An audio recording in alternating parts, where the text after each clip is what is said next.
Olá, boa noite para você. Seja bem-vindo ao Jornal da Alterosa.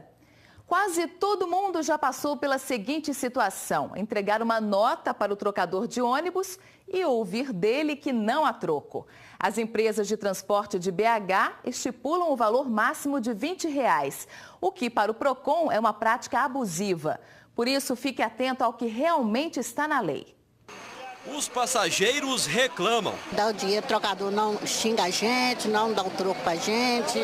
Você tem que estar correndo atrás do trocador para dar o troco, sabe? Reclama quando passa uma nota de R$50 para ele acha ruim porque não tem troco. Os trocadores também. Passa um aperto, não pode descer para trocar dinheiro. Eu fico implorando o pessoal para não me dar nota grande. Geralmente chega de 50, mas na segunda viagem aí geralmente já tem troco. Nas primeiras assim não tem não, aí desce do lado da frente, não tem troco. Mas afinal, qual o valor máximo para o troco? O adesivo está aí em quase todos os coletivos, R$20. O problema é que essa informação está errada. Segundo uma lei municipal de 1995, o valor limite para o troco não deve ser maior do que 10 vezes o preço da passagem. Portanto, a conta é simples. Se a tarifa custa R$ 2,85, o máximo é R$ 28,50. Como não existe essa nota, deve ser considerada a cédula seguinte, neste caso, de R$ 50.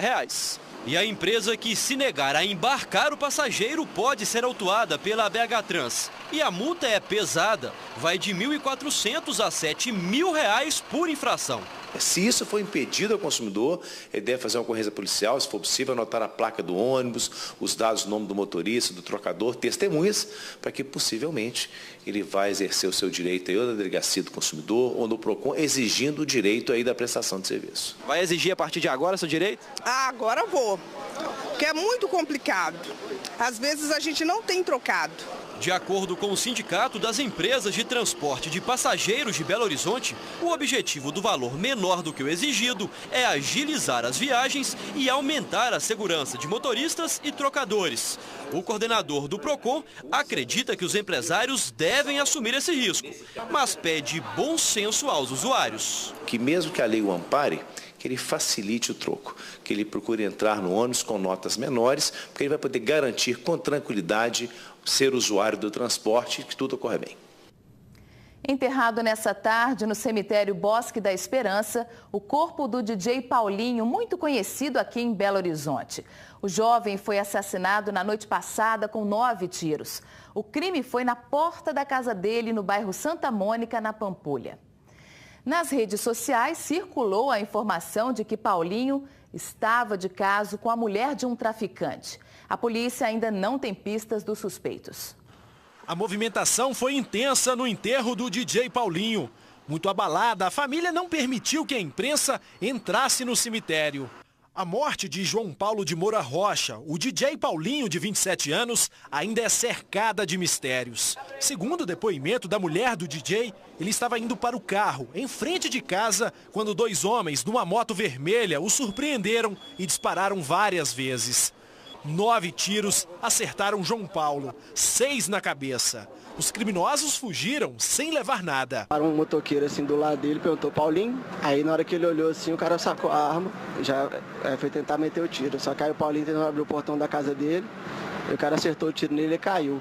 Esta gravação revela o desespero de uma testemunha logo após o assassinato.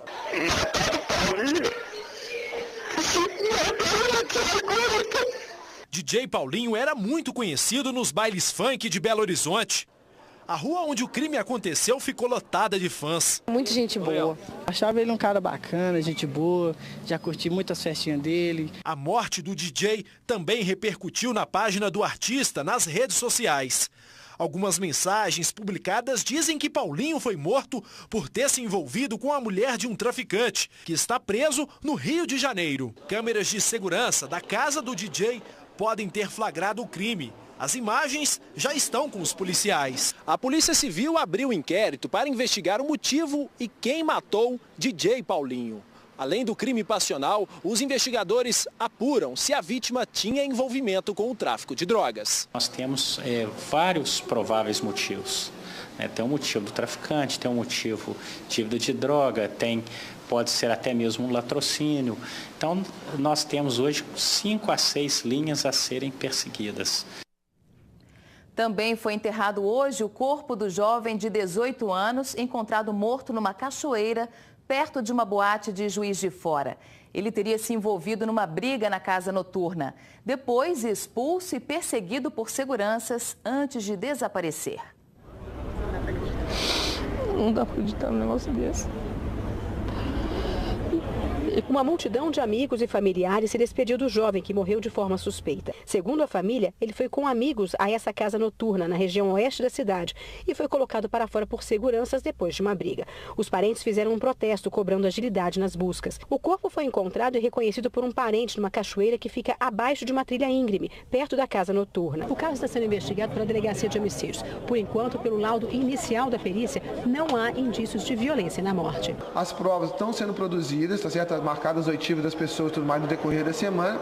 Vamos esperar o laudo de levantamento de local, fazer as oitivas dos funcionários da boate, bem como dos familiares e amigos e parentes que estivessem com eles lá na hora da boate. A polícia investiga a tentativa de homicídio contra um sargento da PM em Dom Cavate, no Vale do Aço. Ele está internado em Ipatinga. Na verdade, o sargento Ed Walter, que trabalha em Caratinga, estava na cidade de Dom Cavate, de folga, não estava trabalhando, estava num bar e de madrugada passou um motoqueiro, tinha duas pessoas, um pilotando a moto e outro na garupa, e efetuou 6 disparos em direção ao sargento Ed Walter, dos quais 3 acertaram a cabeça do sargento Ed Walter, que foi socorrido por populares até o hospital Márcio Cunha. Ele foi baleado lá de fora do bar, conseguiu mesmo assim ainda entrar no veículo e daí que ele foi socorrido, não conseguiu sair mais. Um taxista de 60 anos com 40 de praça foi assaltado em Campos Gerais, no sul de Minas. Ele teve ferimentos, o carro ficou muito danificado.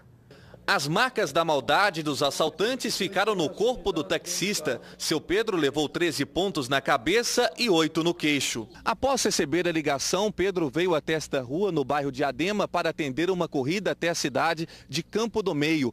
2 mulheres e um homem entraram no veículo e imediatamente já anunciaram o assalto. Pedro entrou em luta corporal e percorreu essa distância de 400 metros, perdendo o controle do veículo e batendo nesse poste. Saí, perguntei para eles que tinha ônibus naquele horário. Eles falaram, aí não falou mais nada, já me deu uma gravata e meteu o revólver aqui na coisa, e gritando para mim, para o carro, desgraçado, para o carro, eu não paro, falei, você não leva. E nesse intervalo parece que tinha gente mais dando cobertura para eles, que ferveu de pedra em cima de mim. Aí eu desci do carro, eu já estava lá fora, rolando lá, que eu levantava e caía, pedindo socorro para o bairro próximo. Os bandidos apedrejaram o veículo e fugiram levando 2 folhas de cheque. A polícia ainda não tem os suspeitos. Ele relatou que eles estavam sem capuz, né? Deu para identificar.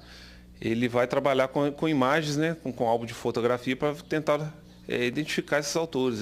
Eu só pedindo por Deus apoiar a gente, porque socorro não tem de ninguém e segurança nenhuma. Eu não posso parar porque eu vivo disso. Só que de uns dias para cá não está tendo jeito mais, uns 2, 3 anos para cá não tem jeito mais. A Polícia Civil apresentou 2 suspeitos de fazerem parte de uma quadrilha especializada em roubo de cargas.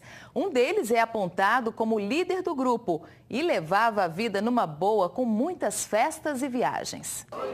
A dupla foi presa em Contagem. Cada um deles estava em casa no momento em que foram detidos. Segundo a Polícia Civil, os 2 são chefes de uma quadrilha de roubo de cargas que atuava nas BRs 040, 381 e 135. Diego do Carmo Cesário, de 23 anos, comandava os roubos a cargas de eletroeletrônicos e eletrodomésticos. Com o dinheiro que conseguia, ostentava uma vida luxuosa. Além de joias, os investigadores apreenderam este carro no valor de R$80 mil. Já Jonathan Felipe Correia Fife, de 22 anos, comandava os assaltos a cargas de cigarro.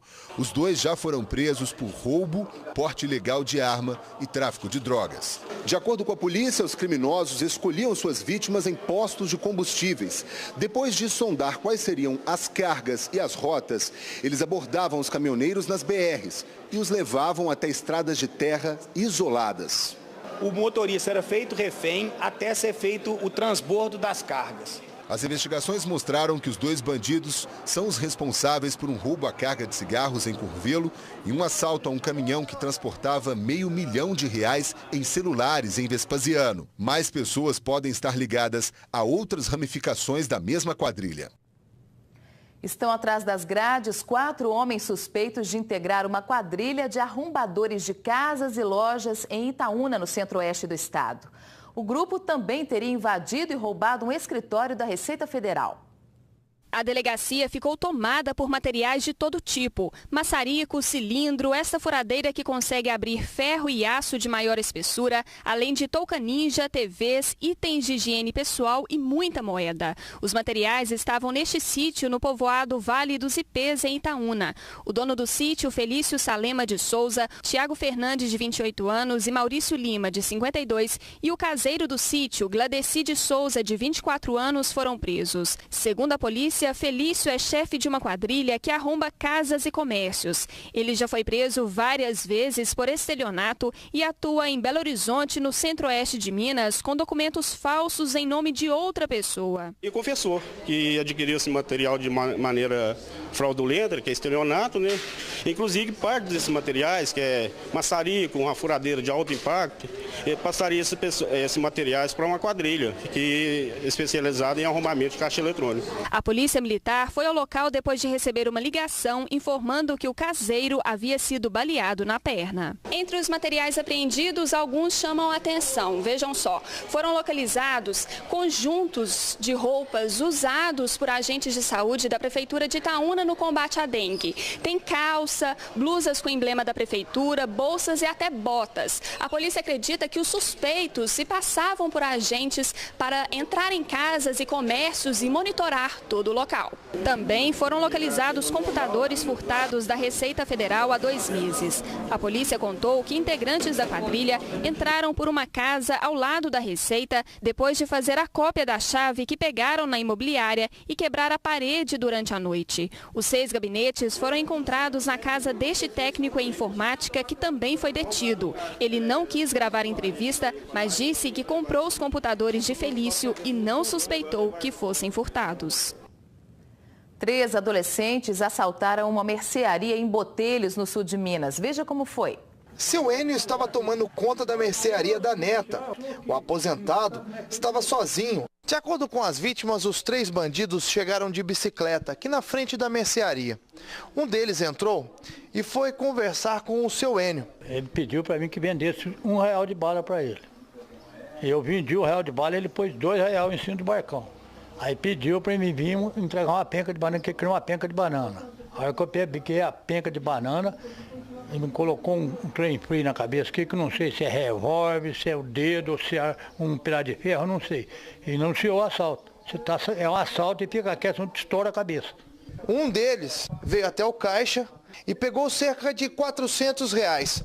Após isso, o que eles fizeram? Entraram na bicicleta e sumiram. Tivemos informações ontem de pessoas da sociedade que não querem se identificar, que já estão chegando a pessoas menores, infratores, conhecidos no meio policial em Botelhos e região, e já estamos passando essas informações para a Polícia Civil. Desmonta completamente, porque eu estou com 75 anos. Levanto cedo para trabalhar, vem um sem vergonha, mal criado, que certo não teve nem pai nem mãe, para fazer isso aí. 7 Lagoas refém do medo. Moradores reclamam que a violência só cresce. Segundo eles, o sistema Olho Vivo da PM não tem sido eficaz. Comerciantes também pedem melhorias. Veja como foi a ação de um bandido para furtar uma lotérica. O criminoso se arrasta pelo canto da sala para não ser flagrado pelo sensor do alarme. Ele se levanta e tenta derrubar um dos vidros do caixa. Segundos depois, o rapaz desiste. Vai até a porta e usa uma ferramenta para quebrar a fechadura. As imagens não mostram, mas lá dentro o bandido ficou quase meia hora.